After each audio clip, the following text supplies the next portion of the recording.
dos numeritos que son la K y la N. Pues en vez de estar manipulando muchas columnas, es un solo rengloncito, una palabrita clave de matemática y sale este resultado.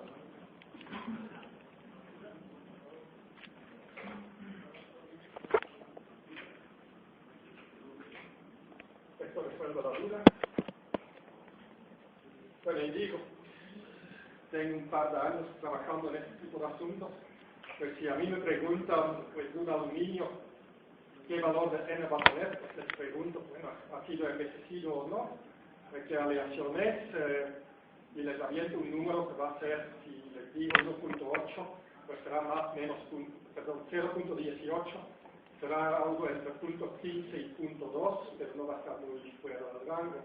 Acero al carbono común y corriente, el que se compra en la ferretería, 0.2, el que se utiliza para extractar profundo, 0.3, 0.35.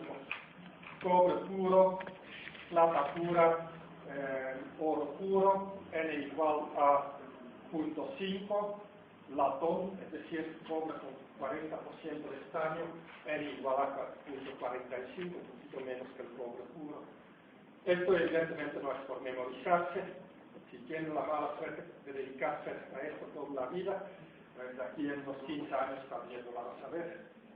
Y pues en este sentido, si aviento así numeritos sobre el pizarrón, no es para que nos vayan aprendiendo en memoria, simplemente es para poder dar un breve cálculo para que vean cómo funcionan las cosas. Y a veces aviento números al pizarrón y cuando terminamos los cálculos resulta que no me parece, es porque algún parámetro o algo tenía mal en mi memoria, no es nada grave. Ok.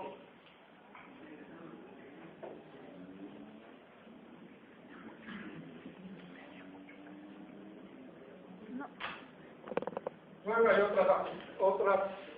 otros ajustes. Pues hay que decir, y hay que saberlo, estos no son leyes físicas. Simplemente son ajustes que nos permiten escribir una curva completa mediante dos numeritos. Y de esta manera se puede definir mucho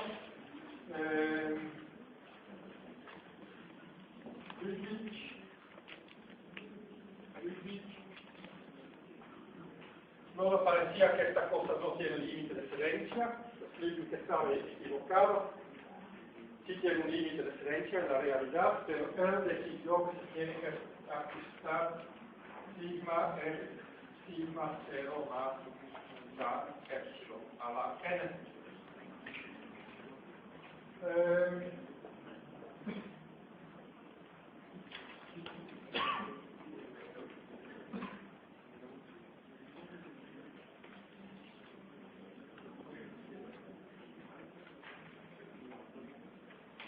Son dos ajustes que permiten introducir un límite de excelencia de manera implícita en la curva. Todas estas curvas, Ludwig, Smith, Holloman, tienen la ventaja que cuando vamos para el infinito, para deformaciones muy grandes, estas curvas siguen y siguen y siguen subiendo. Y en la realidad, las curvas no siguen subiendo. Llegan a una saturación y la ecuación de Bose trata de tomar esto en cuenta.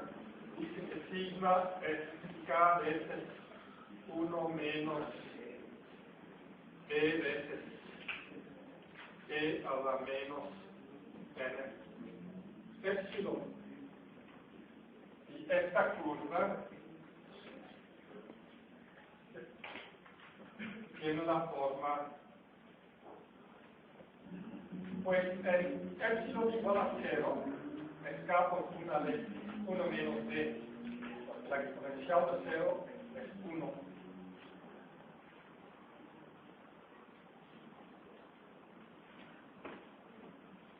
Y cuando epsilon va para infinito, ese término va para 0, y por lo tanto la curva satura en el valor de k.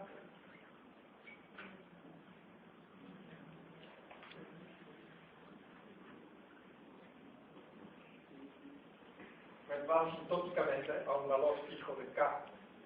Y vemos que en Volks la K no tiene nada que ver con el límite de excelencia, sino la K por 1 menos B es el límite de excelencia. Esta curva tiene muchas ventajas, la de Volks, pero no se utiliza mucho. Pues, típicamente, cuando vamos a utilizar paquetería numérica, por ejemplo, Abacus tiene esta pero de una manera disfrazada. Y lo que típicamente hacemos, Abacus permite pegar una tablita de datos. Pues lo que hacemos es que primero calculamos esta formulita en Excel y de Excel copiamos los datos a Abacus. Y esto tiene la ventaja que cualquier formulita que uno quiere, lo puedes calcular en matemática o Excel y importarle a Abacus. O lo puedes decir a Abacus dónde está el archivo de datos. Y esto tiene como ventaja que uno puede generar los datos que quiera para después usar. Si tenemos la medición, evidentemente no necesitamos los ajustes. Copiamos simplemente la curva medida hacia la página. Estos no los vamos a utilizar, pero quiero que se recuerden perfectamente bien que la Olohman no es una ley física, simplemente es un ajuste el que más se utiliza, pero es uno entre muchos.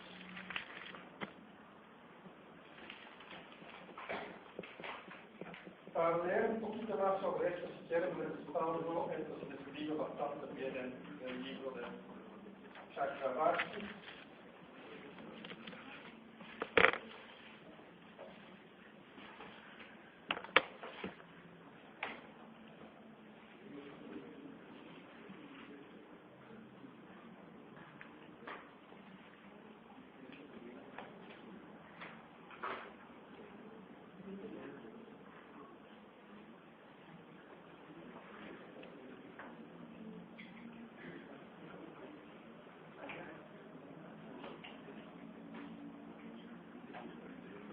Ok.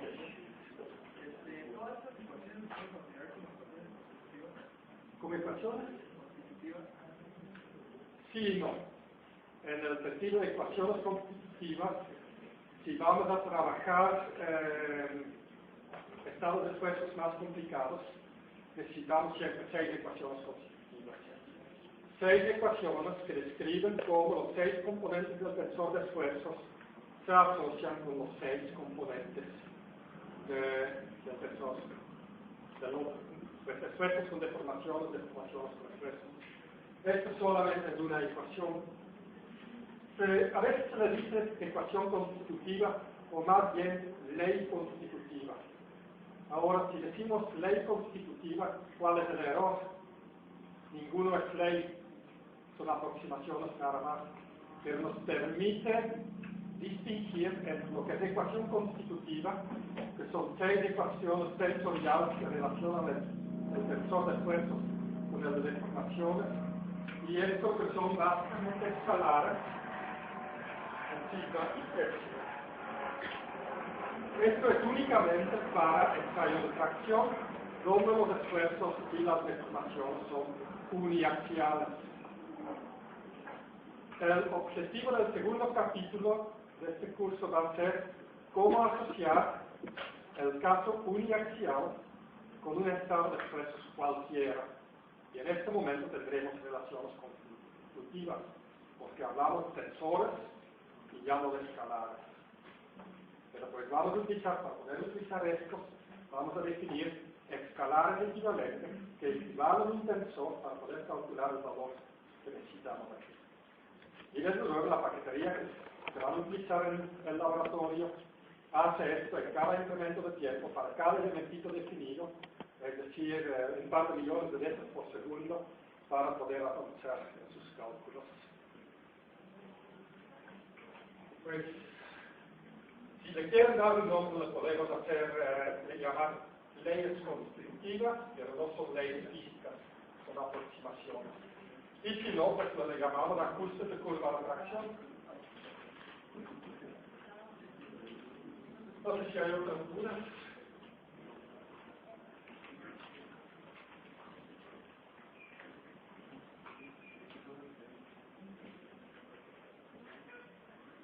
Ahora una aplicación operación interesante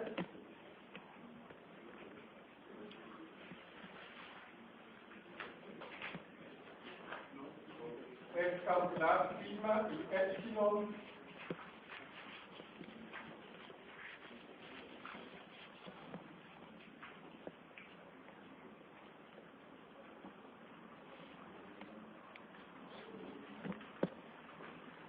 calcular el valor de epsilon y sigma cuando inicia la formación del cuello. A veces es importante, lo utilizamos regularmente cuando estudiamos el endurecimiento por trabajo en frío, porque si podemos predecir el inicio de la formación del cuello, podemos predecir la falla de la pieza, y en este sentido es bastante interesante desde el punto de vista de predecir cómo se va a comportar un material en un proceso, saber hacerlo, pero más importante es el resultado didáctico que vamos a obtener. Pues, ¿cómo lo vamos a decir? Al inicio del cuello sabemos que la curva ingenieril está en su máximo. Si está en su máximo, significa que de S de E es igual a 0. Pero estos son ingenieriles y lo que quiero obtener son logarítmicos o instantáneos. Entonces podemos decir que esto es sencillo. Sigma es igual a S por 1 más E. Ok, o es decir, S es sigma entre 1 más E. Esto me permite calcular esta ecuación de S de E es igual a 1 entre 1 más E de sigma de E menos 1 entre 1 más E cuadrado sigma. Lo que hago simplemente es una derivada de esta expresión donde vamos a recordar que sigma todavía es una función de E en este momento. Ahora sabemos que de sigma de E voy a aplicar la regla de la cadena para derivadas. De sigma de epsilon de E. Pues, si estas fórmulas les llegan a parecer ruso, es porque las quedaron en ciencias básicas, pues son fórmulas básicas de derivadas, pues si no lo recuerdan, porque ya hace mucho tiempo que estamos en ciencias básicas, pues tienen tarea hoy en la tarde retomar las ecuaciones básicas de derivadas, porque las vamos a necesitar muchas veces. Pero el asunto no tanto estas fórmulas, el asunto es utilizarlas en una secuencia lógica. Sí, pues sencillo que parece, cuando lleguen al examen, tal vez ahora parece muy sencillo, pero cuando lleguen al examen, dicen, ok, teníamos que aplicar reglas de la cadena, teníamos que derivar una fracción de dos funciones, ¿y con qué empezamos? Y pues los buenos matemáticos lo encuentran en 10 minutos, los medianos en 2 horas, pero en 2 horas ya se terminó el examen. Pues lo que tienen que hacer con esto, hoy en la tarde, mañana, cuando tengan un tiempecito, van a decir, esto fue fácil, o sea, que van a agarrar una hoja de papel y lo van a hacer. Si lo logran el primer golpe, dejen de preocuparse, lo repiten otra vez antes del examen, pero la mitad de ustedes, o tal vez más, se van a atorar en algún punto. En este momento se permite abrir el libro de los apuntes y ver dónde se atoraron, volver a cerrar, el siguiente día lo vuelven a hacer, hasta que estén seguros que no se atoren en ningún punto. ¿sí? Porque esto todavía es muy sencillo, va a haber unos un poquito más complicados después, no los van a poder memorizar todos. Y lo veo muy rápido cuando están memorizando, porque todo esto se vuelve un revolvedero donde todas las derivadas aparecen en alguna parte, pero en ninguna parte que les corresponde. Si veo esto, digo memorizado, 0. ¿Sí? Hay que entenderlo, hay que saberlo hacer en casa, sin apoyo del profesor.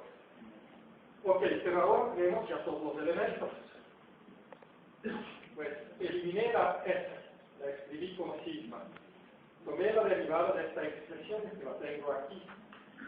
Esta derivada todavía no es lo que tengo, necesito sigma y epsilon. Ok, tengo que echar fuera esta E. Echar fuera esta E es muy fácil, porque en vez de sigma de E, escribo de sigma de epsilon. Pero, si hago esto, tengo que corregir con este factor que es de epsilon de E. Esto es la regresa de la cadena para funciones de una variable. Después vamos a utilizarla para funciones de múltiples variables. Ok, pues de epsilon de E,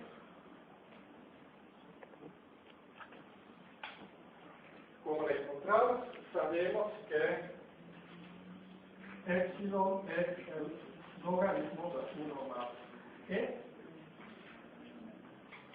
¿De acuerdo? Pues de epsilon de E es muy sencillo, es 1 entre 1 más E. Sustituimos todo de f de E. Aquí tengo ahora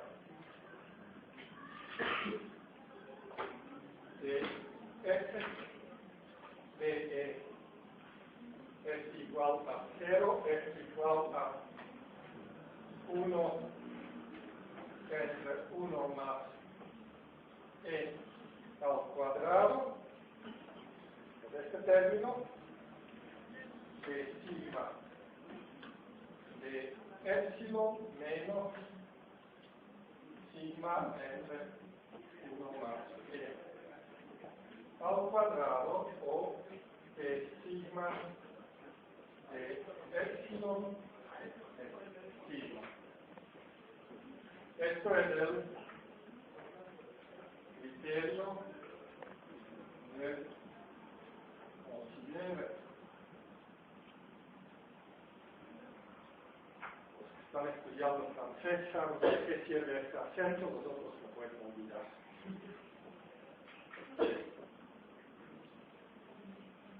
Es decir, en el punto donde se forma el cuello, si vuelvo a graficar la curva que teníamos,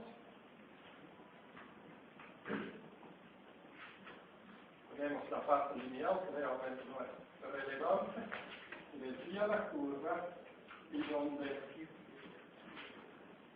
la pendiente de sigma de epsilon es igual al valor de sigma, vamos a generar, iniciar la formación del cuello. Es decir, cuando el valor de la pendiente es igual al valor de la curva, ahí sabemos que inicia la falla. Ok, más bonito se vuelve cuando sustituimos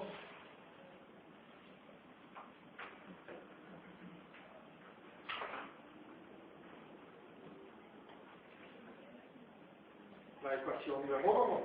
Pues en este caso sabemos que sigma es k epsilon a la n.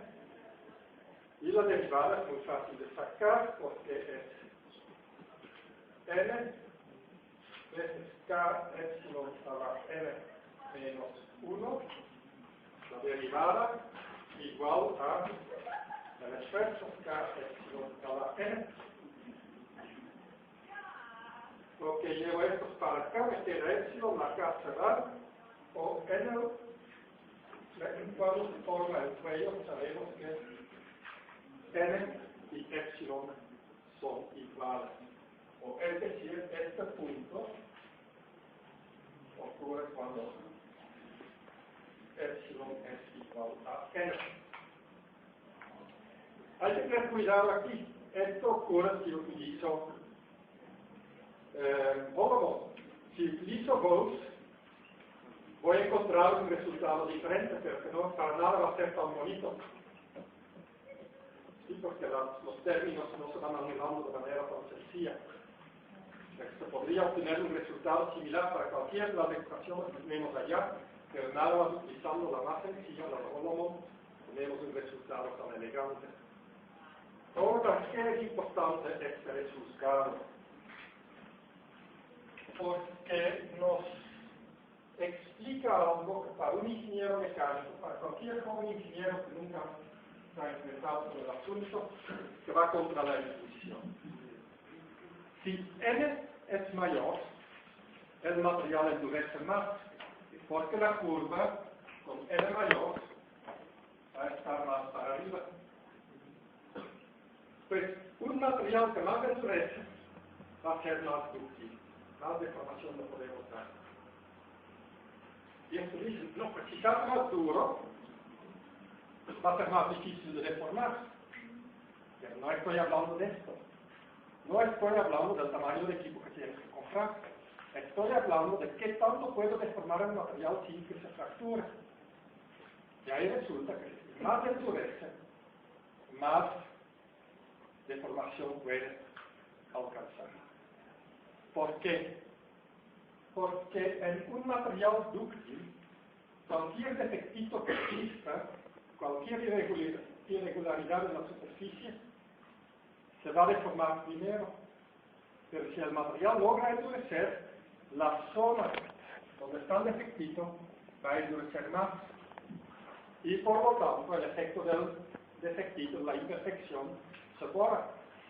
Porque localmente el material endurece y las demás zonas donde los defectos son menos importantes van a terminar menos resistentes y van a terminar deformándose hasta que tal vez todo el material está otra vez endurecido y tal vez el defectito original va a ser el punto donde la deformación es preferencial.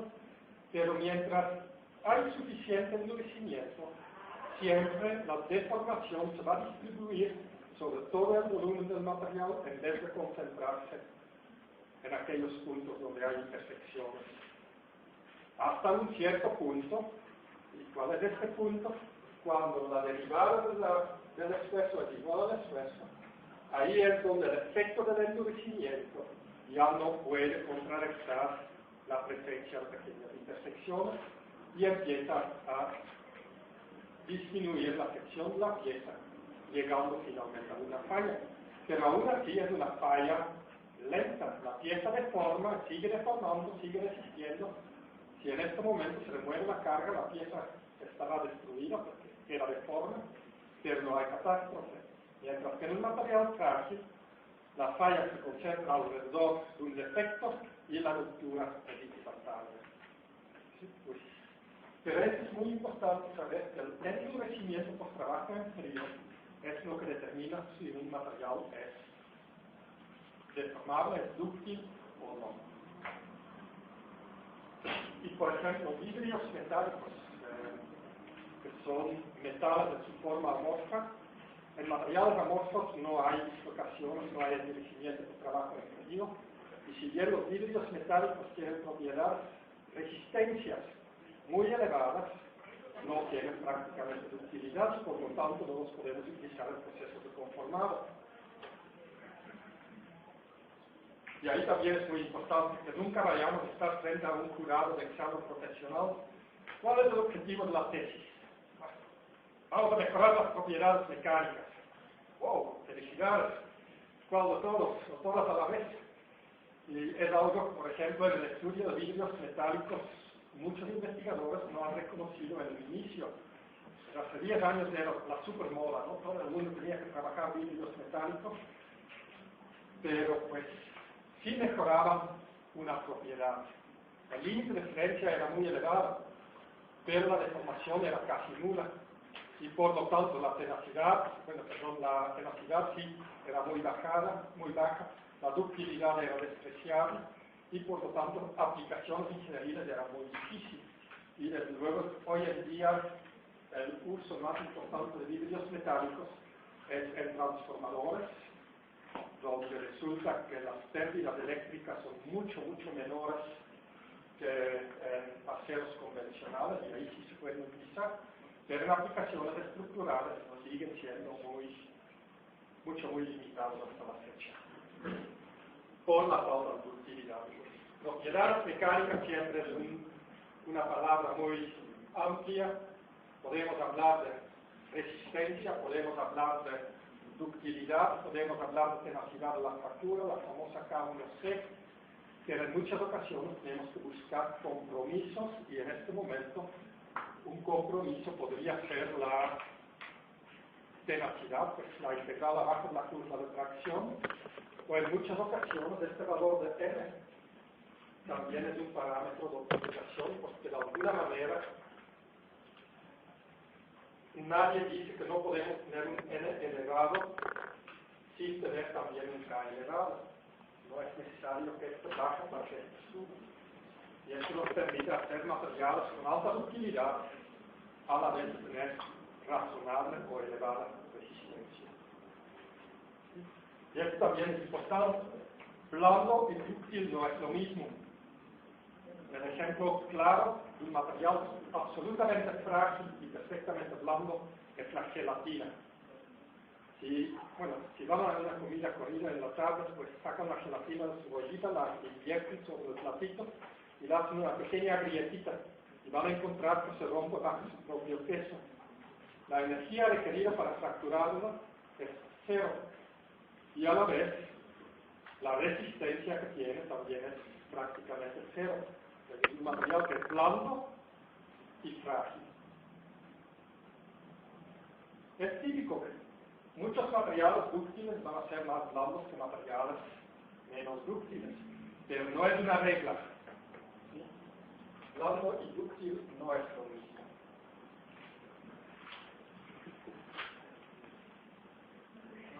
Sí. ¿Podría repetir ¿La gelatina? No. Lo que pasa cuando la fumada del después es fumada del después. Más bien es al revés. Lo que iniciamos aquí, nuestra tarea es saber qué pasa con sigma y épsilon cuando inicia el cuello.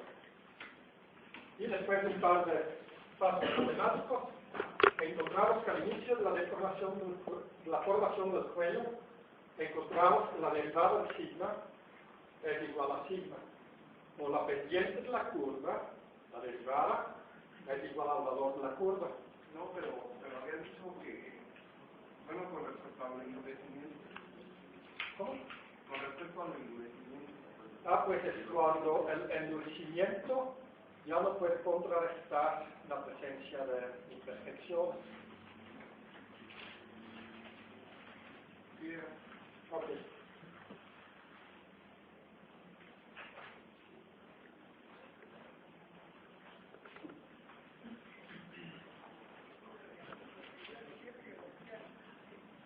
Muy bien. Última parte de este capítulo introductorio. Ya no tiene nada que ver con ensayo de fracción, pero se puede asociar con todas las propiedades que acabamos de describir.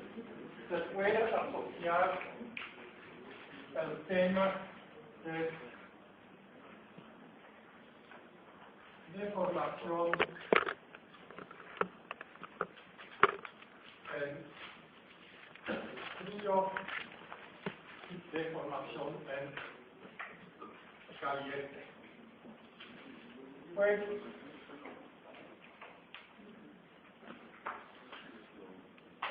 la definición o la diferencia entre los dos es relativamente fácil de definir.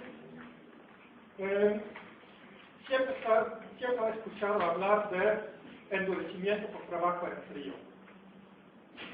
¿Por qué por trabajo en frío? ¿Por qué no decimos también endurecimiento por trabajo en caliente?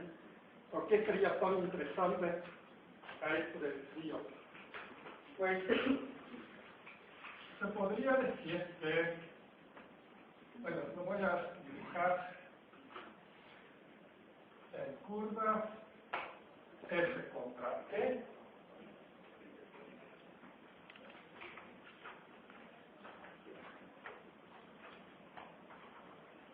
Pues vamos a tratar de utilizar el código que frío es azul, como en las llaves del baño, rojo es caliente. Si sacamos la curva de tracción a temperaturas ambientes, podemos obtener esta curva. Y se podría ensayar a valores mayores de temperatura.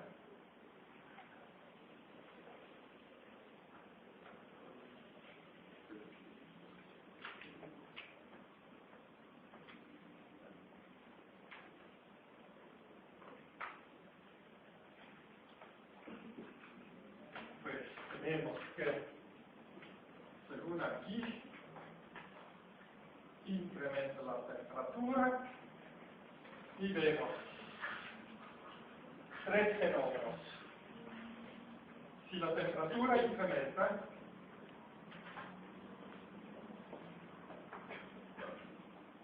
vamos a encontrar que el módulo disminuye. No tengan ilusiones, no lo van a poder medir en el ensayo de tracción y el efecto, como lo tengo aquí, es muy exagerado. Pero de 0 a 600 grados el módulo del cobre sí disminuye como un 15%. No es especial, pero de todos modos todas las curvas siguen sobre la recta, ¿no? Sobre el eje vertical, porque la deformación sigue siendo pequeña. Pero es un efecto importante que se tiene que tomar en cuenta. El límite de referencia y el esfuerzo máximo baja, pues sigma max baja y epsilon max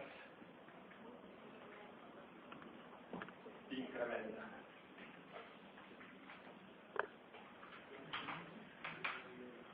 Y simplemente trabajo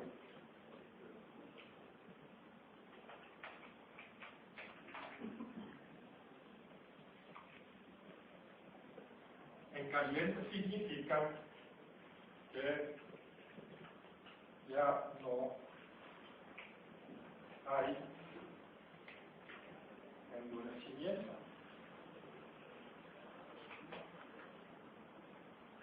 Y ocurre cuando la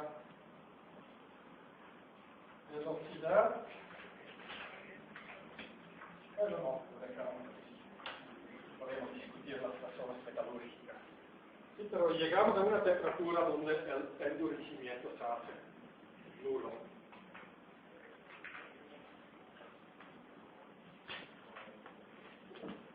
Ahora, ¿cómo se define caliente y cómo se define frío? Pueden decir, pues es muy fácil, si lo metemos al horno y sale caliente, pues es caliente, pero esto no es lo correcto. Desde luego se ve aquí en el salón, pues hay quienes andan en playera, hay quienes andan con doble chamarra puesta, porque caliente y frío son conceptos subjetivos. También para los metales.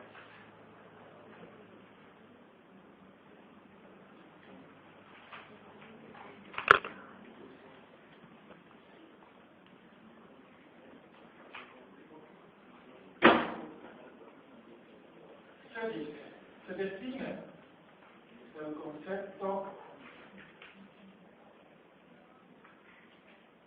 de TH, que es la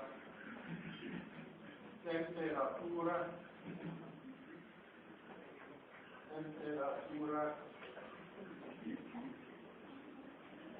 homóloga. Y por favor, fíjense cuál es la palabra, porque en los exámenes luego se convierte en la temperatura homogénea, la temperatura análoga, la temperatura... He visto cualquier cosa. Ya las más bonitas ni me acuerdo, pero esta temperatura homóloga sí se define como la temperatura actual dividida entre la temperatura de fusión del material. Y se sabe que si pH, vamos a poner con mayúscula mejor, pH menor que el 0.3 es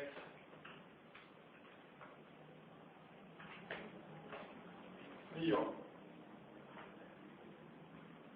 pH mayor a 0.6 es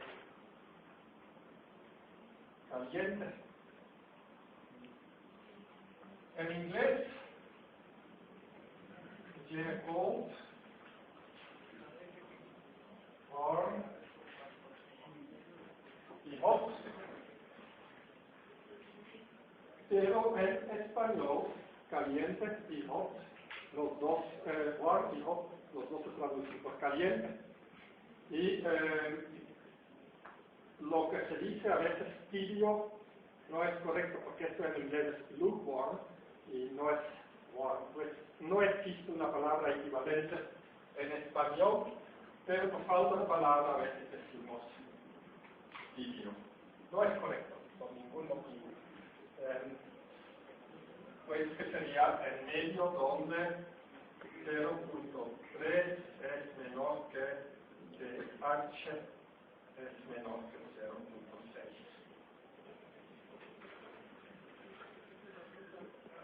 ¿Cómo se define? Pues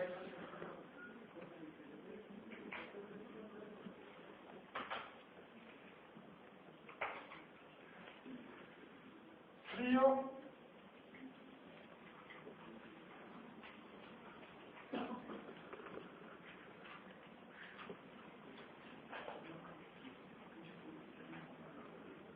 entonces, en frío decimos los efectos de procesos difusivos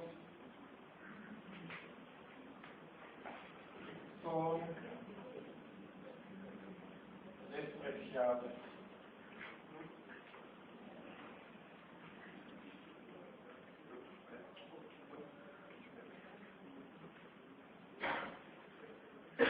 Procesos difusivos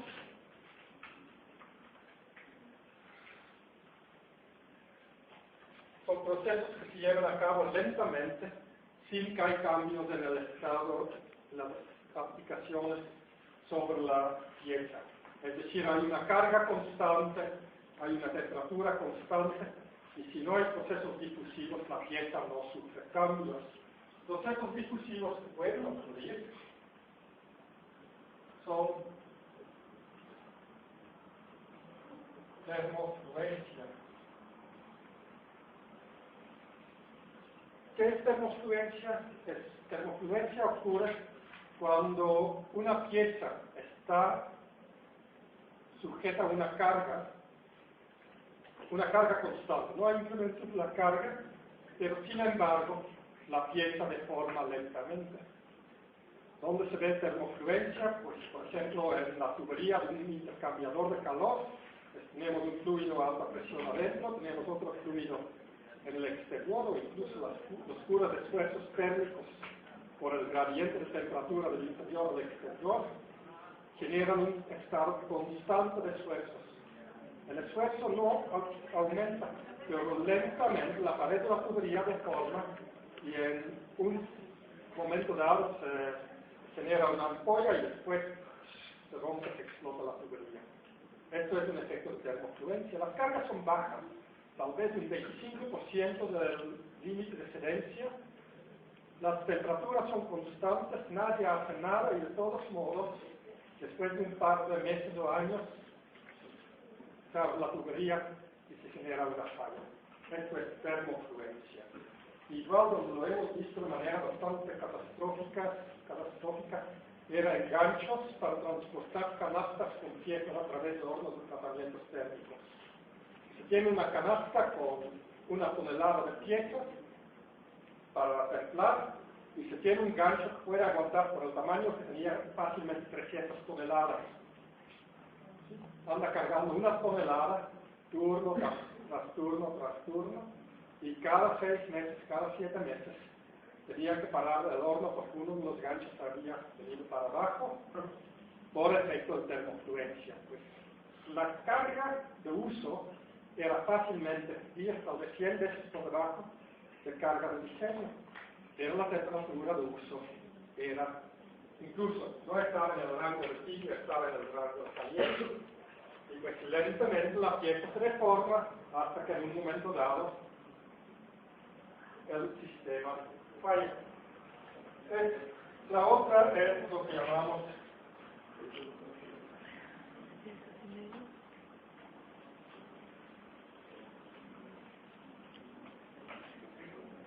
recuperación. Recuperación ocurre cuando en un material deformado hay un reacomodo de las dislocaciones espontáneamente, sin que uno sin seguirlo deformando, las dislocaciones se acomodan para ocupar posiciones de menor energía. Pues en frío no hay recuperación, es decir, el material se mantiene con su dureza hasta el final de su día. En tibio vamos a ver que ocurre la recuperación, es que el material puede ablandecerse ligeramente durante el tiempo. En muchas ocasiones la recuperación es un proceso deseado, no necesariamente está mal. Termofluencia normalmente no es un proceso deseado, aunque se utiliza el proceso de formación superplástica.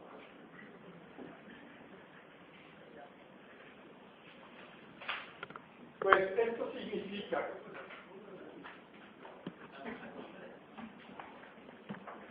tibio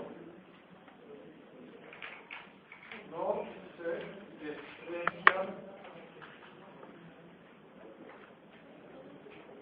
los fenómenos difusivos, pero hay endurecimiento.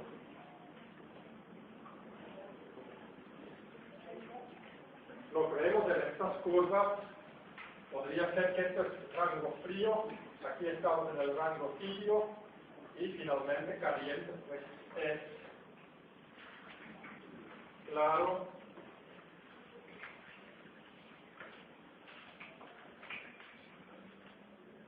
no hay endurecimiento.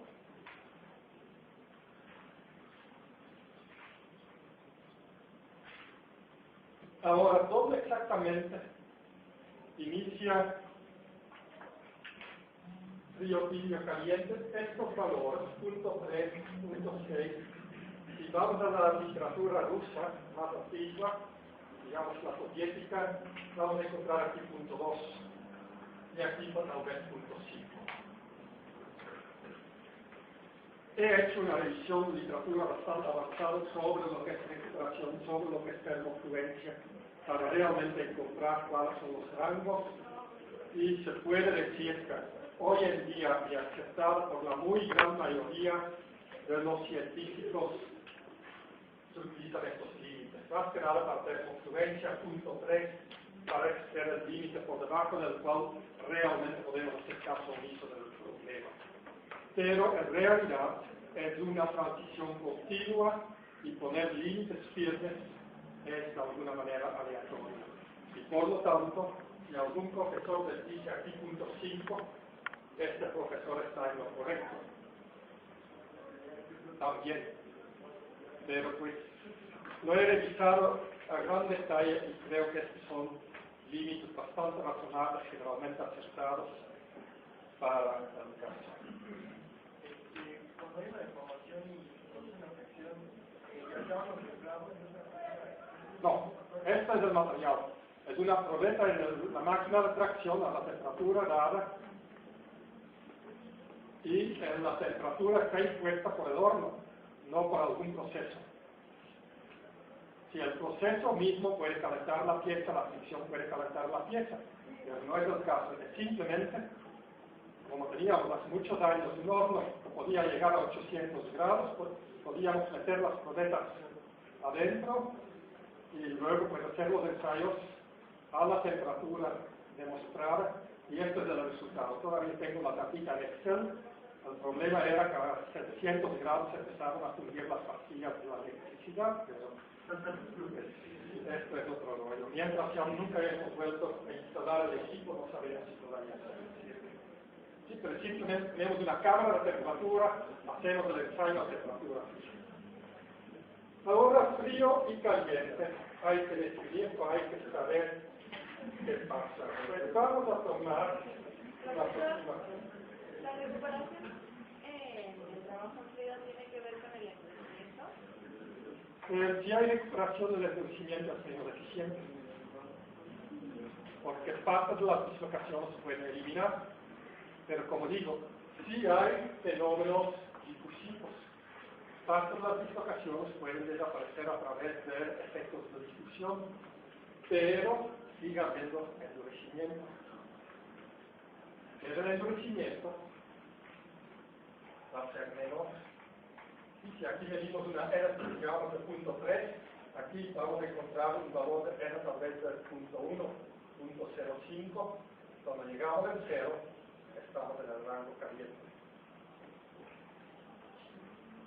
Hay que dar un ejemplito, vamos a tener que trabajar rápido, pero vamos a escribir aluminio.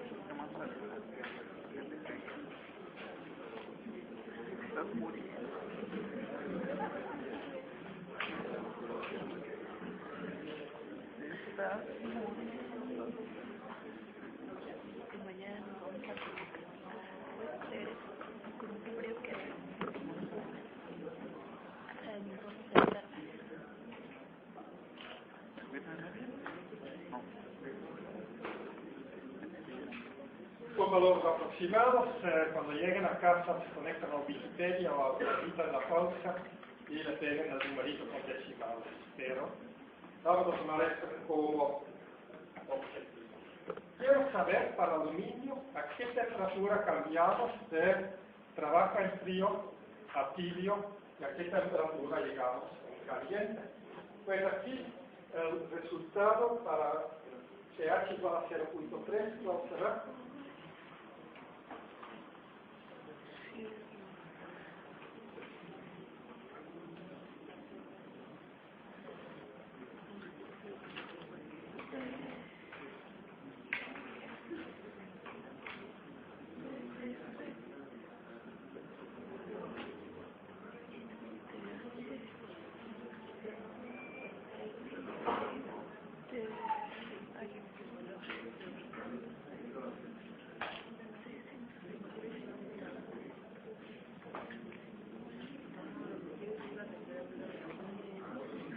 ¿Perdón?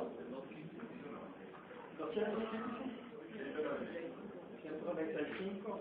Tenemos que pensar ahora si estamos en la Escuela Nacional de Gastronomía o en la Facultad de Ingeniería, ¿no?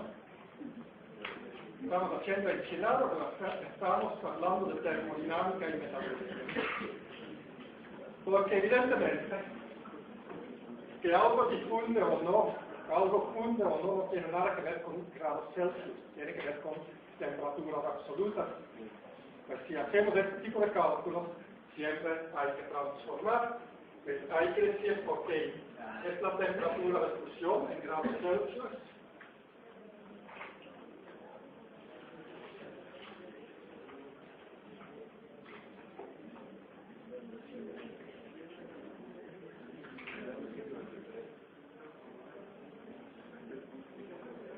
algo por el estilo. Pues en temperaturas absolutas, pues simplemente sería la temperatura de fusión absoluta más 273 por 0.3. Pero para saber realmente de cuánto estamos hablando, es práctico regresarlo a unidades de cocinero, es decir, a grados Celsius, y volver a restar de los 273. Y si hacemos esto, ¿qué obtengo? ¿Perdón?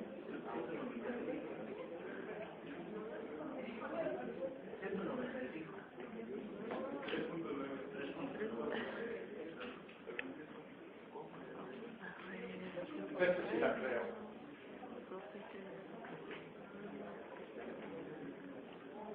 Para 0.6, ¿cuánto tengo?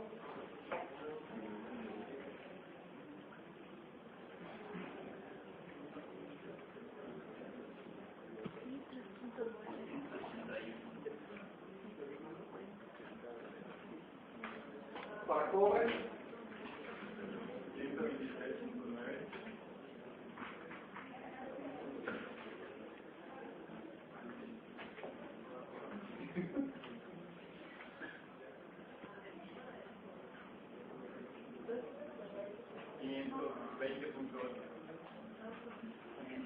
a ver, 520.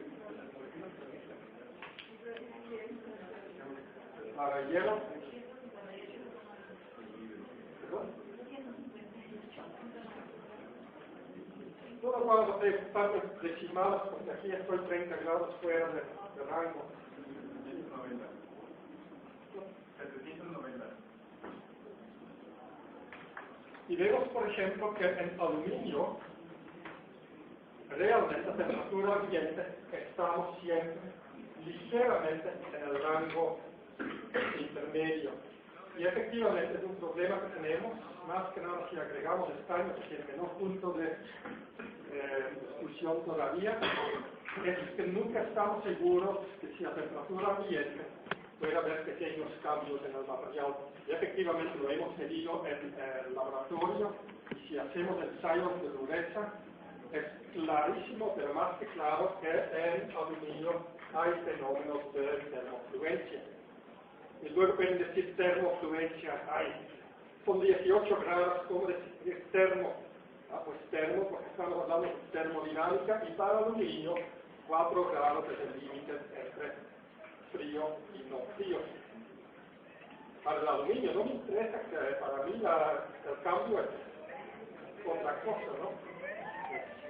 Para el cobre queda claro que temperatura ambiente es frío, para ser más claro, y vemos también que las temperaturas para llegar al trabajo en caliente aumentan mucho, y por lo mismo es muy fácil forjar aluminio, forjarlo en caliente, pero para el hierro vamos a temperaturas muy elevadas y esto causa desgaste en las herramientas.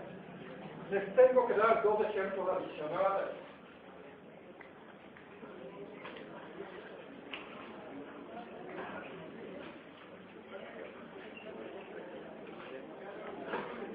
A ver, para estaño, ¿dónde están los límites entre frío y tibio?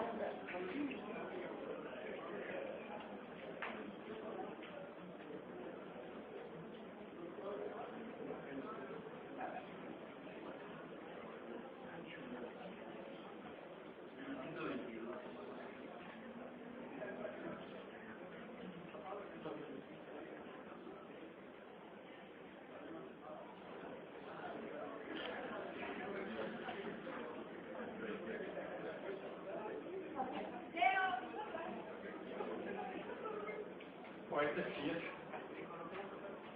dependiente de si hago mi ensayo en verano o en invierno, voy a encontrar que el ensayo a temperatura ambiente endurece muy poquito o no endurece nada, porque estamos en caliente a 28 grados. Ahora el tungsteno, a ver si lo podemos trabajar en el vidrio. ¿Alguien ya hizo la tarea? ¿No? 8. Y el otro son 1930.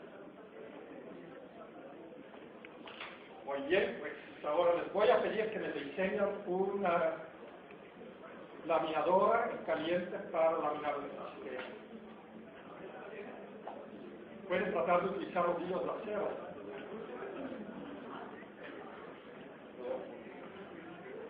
Pues, y por lo tanto, para los metales refractarios, tungsteno,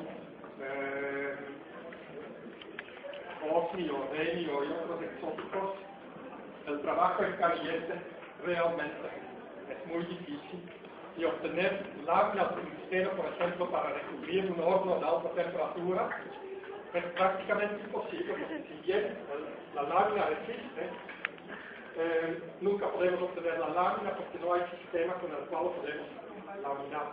Tungsteno es frágil hasta 1050 grados, pero frágil como vidrio. Pues tenemos aquí un problema y vemos claramente que trabaja en frío, trabaja en caliente, no podemos referirlo porque se ve caliente o se siente caliente. Y si agarramos esto a menos 50 grados, el material está en tibio, pero así nos quedamos pegados con los dedos encima del frío. Pero al estaño no le importa cuál es tu impresión de caliente. El estaño tiene su propia impresión y esto depende de la temperatura de fusión, pero acuerden que lo hice a propósito, la temperatura de fusión no en grados Celsius, no en grados Fahrenheit, sino en Kelvin. Bueno, esto es todo para hoy.